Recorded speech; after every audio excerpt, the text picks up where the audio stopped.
Il y a tout juste 10 ans, le monde entier découvrait le nom d'une petite bourgade de la côte est du Japon, Fukushima. Non pas parce qu'il y a eu un violent tremblement de terre, magnitude 9, l'un des plus puissants peut-être qu'a subi le Japon ces derniers temps. Non, parce qu'après le tremblement de terre, il y a eu un très violent tsunami qui a en quelque sorte noyé, submergé les installations de la centrale nucléaire que vous voyez ici de Fukushima, déclenchant l'une des pires catastrophes nucléaires de tous les temps après Tchernobyl.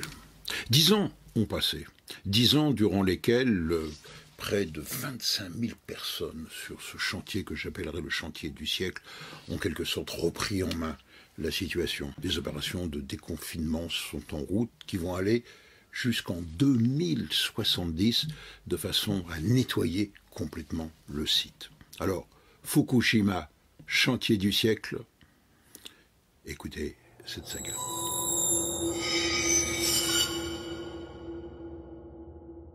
11 mars 2011, 14h46, heure du Japon, 6h46, heure de Paris. En plein océan Pacifique, à 130 km de la côte est du Japon, par 30 km de profondeur dans la croûte terrestre, la plaque, l'énorme plaque qui porte l'océan Pacifique, va passer sous la plaque qui porte le Japon. Compression des roches qui cèdent, vibrations enregistrées par les sismographes qui s'affolent. Bref, un tremblement de terre, un terrible tremblement de terre, magnitude 9, l'un des plus violents qu'ait subi le Japon. Mais le plus dévastateur, ça a été le tsunami né au fond de l'eau, au niveau du plancher de l'océan. Celui-ci s'est soulevé de 3 mètres sur 400 km de longueur. Cela a déplacé 100 milliards de mètres cubes d'eau. Autrement dit, un train d'ondes qui va traverser l'océan Pacifique en direction de la côte. Et une demi-heure plus tard, ce qui n'était qu'une ride à la surface de l'océan, va devenir une énorme vague de 14 mètres de haut. Elle submerge tout sur son passage. Elle pénètre dans les terres jusqu'à 10 km, faisant plus de 20 000 morts. Vision d'apocalypse.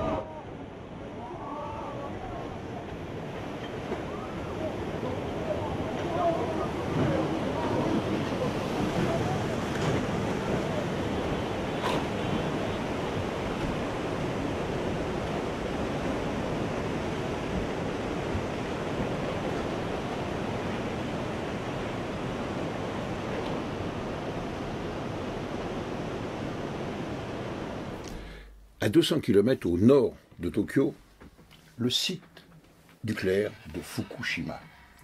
4 réacteurs. 1, 2, 3, 4. Le 1, le 2 et le 3 sont en fonctionnement. Le 4 est à l'arrêt, le combustible déchargé. Là-bas, 2 autres réacteurs, 5 et 6, qui étaient en maintenance et donc ne fonctionnaient pas. Le site était donc au bord de l'océan, protégé par une digue de 7 mètres de haut. Au moment du tremblement de terre, les installations de secours se mettent en route. C'est normal, elles résistent. Les réacteurs se mettent automatiquement à l'arrêt et les systèmes de sécurité de refroidissement se mettent en marche, alimentés par des groupes électrogènes. Donc, pas de catastrophe. Sauf que, moins d'une heure après le tremblement de terre, une vague géante va submerger l'installation, noyant les armoires électriques et les groupes électrogènes de secours. Bref, les réacteurs 1, 2 et 3 deviennent hors de contrôle, sans dispositif de refroidissement. Et l'impossible va se produire. Petite explication technique. Voici la coupe d'un réacteur, style 1, 2, 3, sont exactement les mêmes. Vous reconnaissez l'enceinte métallique qui contient la cuve du réacteur. À l'intérieur, ici, en jaune, les éléments combustibles.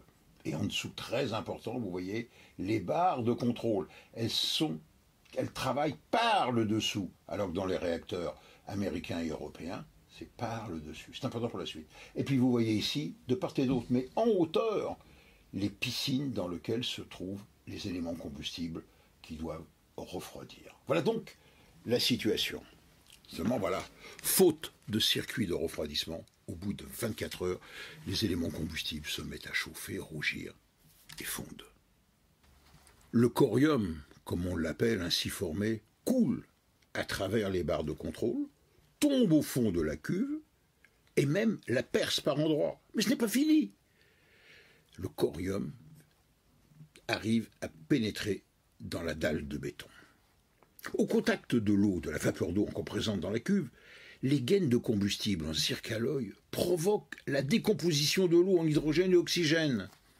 Et l'hydrogène, ainsi formé, va emprunter le système de dégazage prévu pour la vapeur.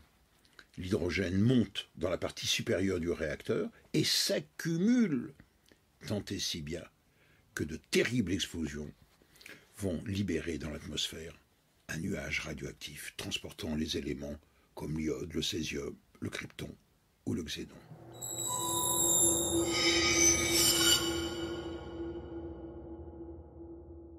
L'IRSN a modélisé le déplacement de ce nuage. Du 12 au 14 mars, le vent, fort heureusement, le pousse vers le Pacifique. Étant sauvé, hélas non.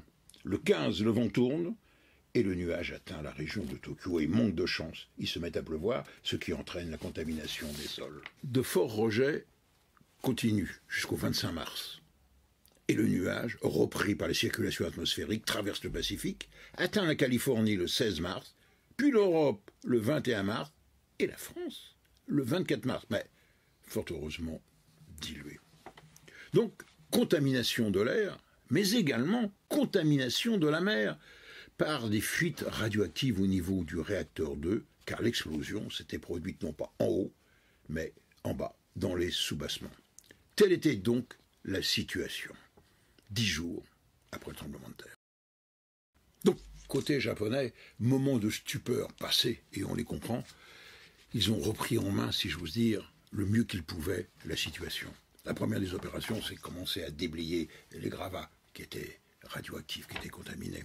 Ensuite, arroser en permanence les cœurs des réacteurs de façon à continuer à les refroidir, ce qui, bien entendu, a été source d'eau contaminée. Et on va le voir qu'il a fallu stocker et restocker dans des énormes réservoirs construits à la hâte sur place. Ensuite, côté mer, on a surélevé la digue pour éviter qu'une nouvelle vague vienne à nouveau noyer les installations. Côté réacteur, après avoir déblayé les débris métalliques, les gravats, on a déchargé la piscine numéro 4 qui commençait à chauffer. Et ça, cette opération n'a pu être réalisée qu'avec des robots. Côté mer, des travaux également, j'oserais dire pharaoniques, avec 2 murs. Le premier, ça a été d'abord de geler le sol sur 1,5 km de long et 30 mètres de profondeur, de façon à éviter que les eaux de ruissellement radioactives n'aillent contaminer les nappes phréatiques.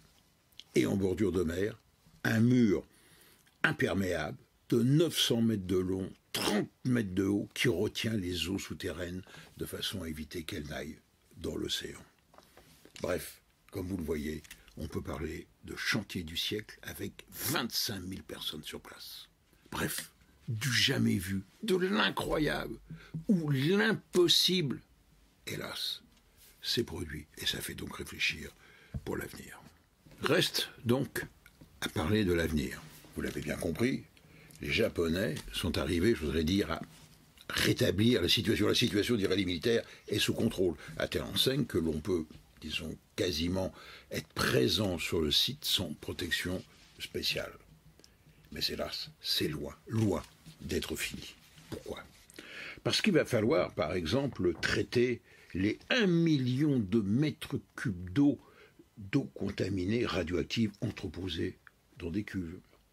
Il va falloir traiter les 17 millions de tonnes de terre raclées sur 5 cm d'épaisseur, sans parler des forêts contaminées. Et puis, bien entendu, il va falloir démonter les installations à l'aide de robots, chose qui n'a jamais été faite. Bref, chantier du siècle, dont le coût est estimé, tenez-vous bien, à 170 milliards d'euros. Je dis, c'est une estimation, c'est le PIB d'un pays comme la Nouvelle-Zélande. Et surtout, on estime que le site sera revenu C'est-à-dire que tout va être démonté, nettoyé, quand ? En 2070.